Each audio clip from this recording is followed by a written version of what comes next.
Waalaikumsalam. Siapa ya Habib? Saya Habib dari Saudi Arabia. Iriana juga agak memalukan. Menantunya di Medan, Sami.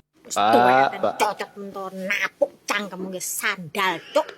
Lah, delok ono iki raine, delok ono Anis. Anis Rohingya, delok ono wajahe sampai melongo arep didudoi. Mbah Gatel iki menerima barang dari surga jabang bayi. Penasaran ya, menanti-nanti apakah benar nanti kalau koalisi dari kubu 01 dan 03 ini terjadi, sosok ini akan mau ikutan sama para pemimpin atau para elit partai mereka atau tidak? Karena rekam jejaknya menunjukkan bahwa kemungkinan besar dia tidak akan mau berkoalisi. Siapa sosok itu? Ya jelas sosok itu adalah...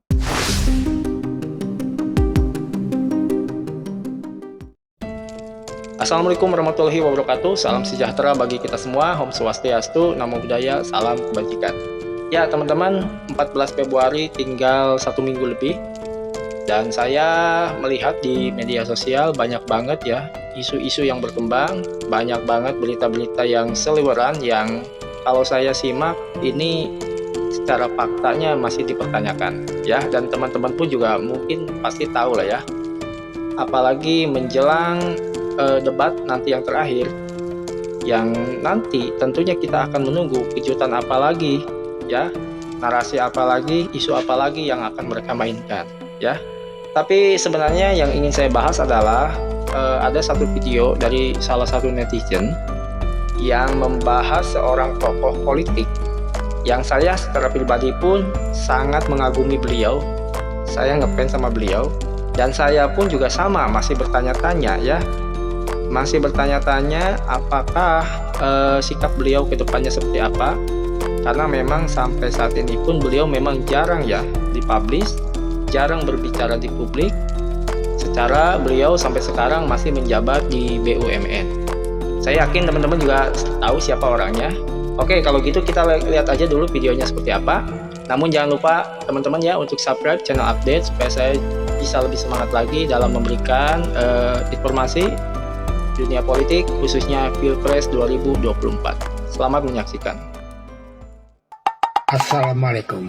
Waalaikumsalam. Siapa ya Habib? Saya Habib dari Saudi Arabia. Habib dari Arab Saudi toh. Lah emang Habib itu bisa berbahasa Indonesia? Bahasa Indonesia saya sudah lancar. Lah emang Habib pendukungnya siapa Habib kalau boleh tahu? Pendukung Anies Baswedan. Oh, pendukungnya Bapak Anies Baswedan toh. Lah terus kalau pendukungnya Bapak Anies Baswedan itu harus ngapain sih Bib? Harus siap tempur karena kalian akan menjadi pahlawan-pahlawan masuk ke surga. Bisa menjadi pahlawan-pahlawan masuk surga.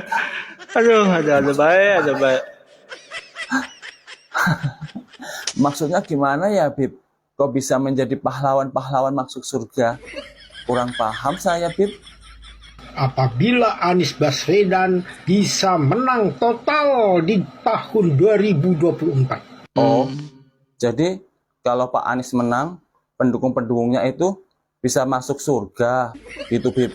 Lah terus bagaimana nasibnya orang yang tidak mendukung Pak Anies Bib?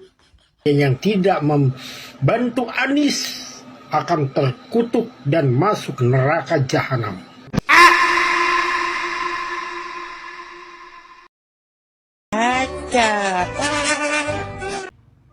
Saya menerima barang dari surga. Aneh-aneh iki, delok. Dompet surga. Dada baik. Mbah sapa iki jenengmu? Mbah Delogok tah Mbah Gatel? Ono piye kok menerima barang dari surga jabang bayi? Lah dalah delok ono iki raine, delok ono Anis. Anis Rohingya, delok ono wajahe sampai melongo arep didudoi. Mbah Gatel iki menerima barang dari surga jabang bayi. Kok yo ono-ono ae pendukungnya Anis, ulama jarene. Ora ono bos, barang dari surga dikekno rupamu iki.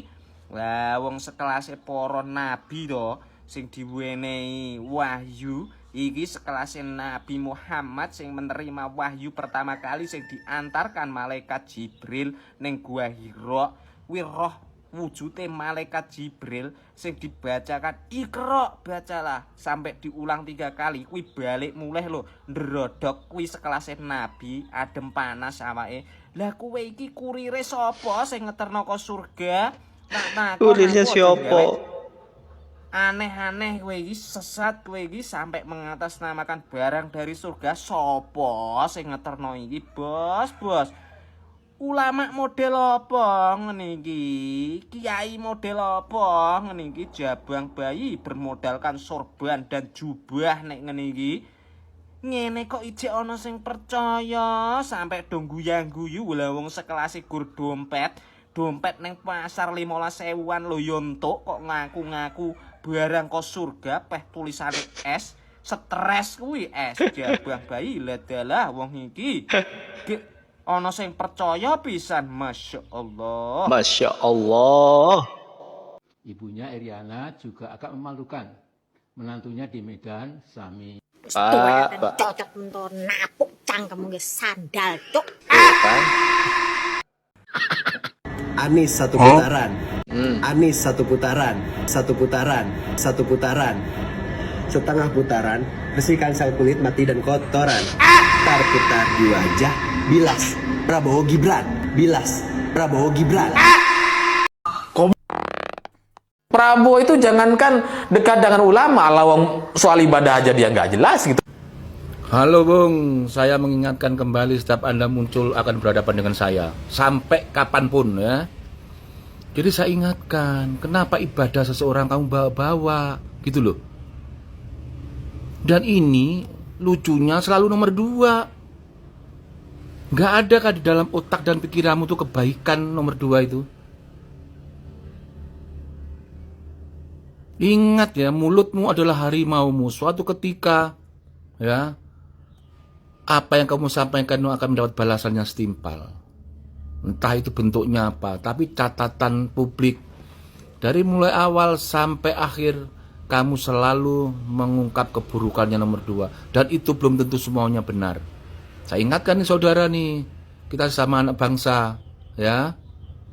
Saya ingatkan supaya baik-baik.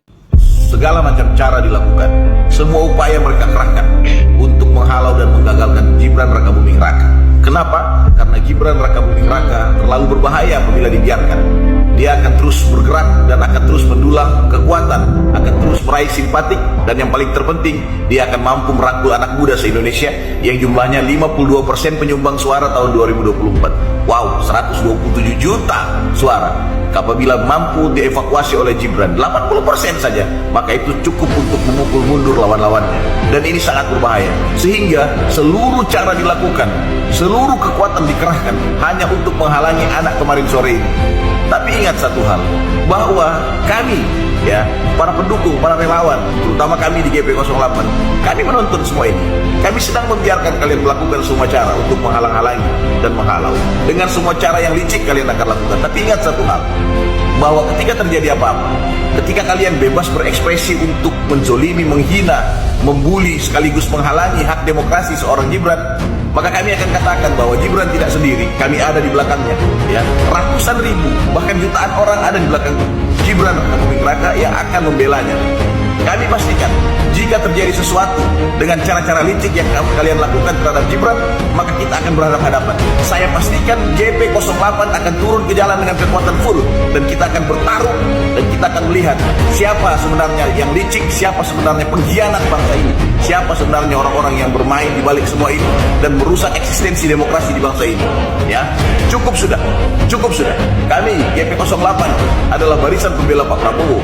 Kami ingin mengatakan bahwa jika kalian senantiasa bicara tentang pengkhianatan, maka Pak Prabowo adalah orang yang senantiasa dikhianati berkali-kali, dan itu oleh kalian sendiri. Tapi kami menganggap itu hal yang biasa saja, karena dalam politik semua cara bisa ditempuh, semua metode bisa dilakukan, dan kami mengira kalian sudah memahami itu.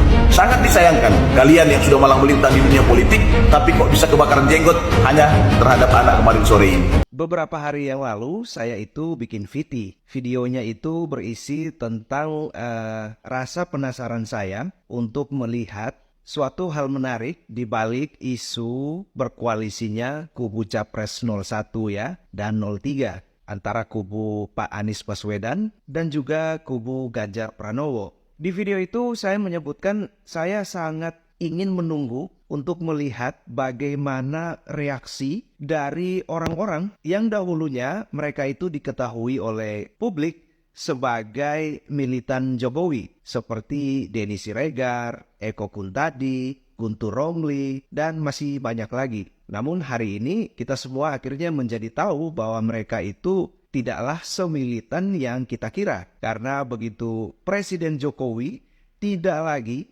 memberikan dukungannya kepada PDIP atau kepada Ganjar Pranowo, mereka langsung berbalik menyerang habis-habisan Pak Jokowi. Mulai dari isu mahkamah keluarga lah, pelanggaran etika lah, dan lain sebagainya. Meskipun hal-hal tersebut sebenarnya sudah sangat clear dan jelas, sudah tidak bisa lagi diperdebatkan. Tapi ya sudahlah, itu hak subjektif setiap orang. Nah, hari ini saya itu tiba-tiba penasaran lagi. Karena rupanya di balik orang-orang tersebut, ada satu figur yang sosoknya itu benar-benar membuat kita itu penasaran ya. Menanti-nanti apakah benar nanti kalau koalisi dari kubu 01 dan 03 ini terjadi, sosok ini akan mau ikutan sama para pemimpin atau para elit partai mereka atau tidak. Karena rekam jejaknya menunjukkan bahwa kemungkinan besar dia tidak akan mau berkoalisi. Siapa sosok itu? Ya jelas sosok itu adalah Pak Ahok atau Pak Basuki Cahayapurnama. Seluruh Indonesia tahu bagaimana rivalitas antara Ahok dan Anies Baswedan ketika mereka berdua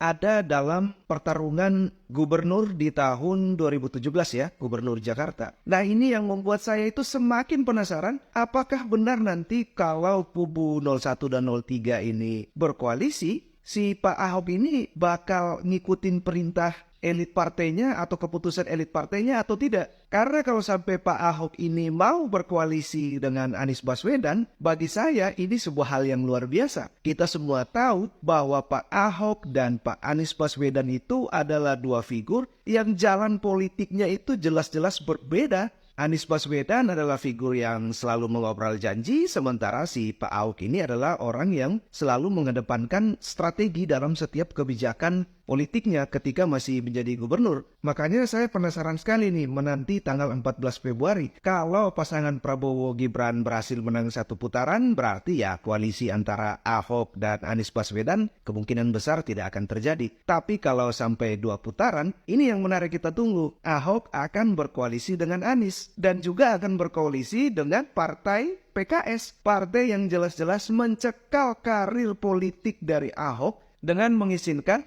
isu politik identitas mematikan karir dari Ahok. Nah ini dia nih yang patut kita tunggu kalau benar-benar nanti terjadi 2 putaran dan pasangan kubu 01, 03 harus berkoalisi. Ya tapi kalau menurut saya sih kalau sampai terjadi 2 putaran ya pasti kubu Anies akan lari ke Prabowo. Gimana menurut kalian? Ya ini menarik untuk kita bahas ya teman-teman ya. Jadi memang untuk Pak Ahok ini masih menjadi pertanyaan besar juga buat saya.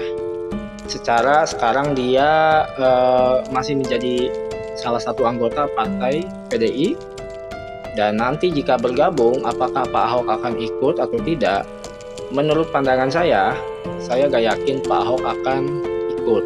Kenapa? Yang pertama karena secara riwayat dan sejarah kita tahu ya antara Pak Ahok dan Pak Anies ini seperti apa. Bahkan tidak hanya itu ya, ada hal yang lebih besar lagi ya. Secara prinsip Ahok ini yang saya lihat dia orang yang berintegritas ya, orang yang profesional, orang yang jujur. Namun saya nggak tahu ya kalau untuk politik ini kan ada yang bilang kalau politik itu hitungannya gak kayak matematika. Apapun bisa terjadi ya, apapun bisa terjadi. Kalau udah namanya kepentingan ya semua bisa dibicarakan ya. Nah menurut kalian gimana guys ya? Tulis di kolom komentar.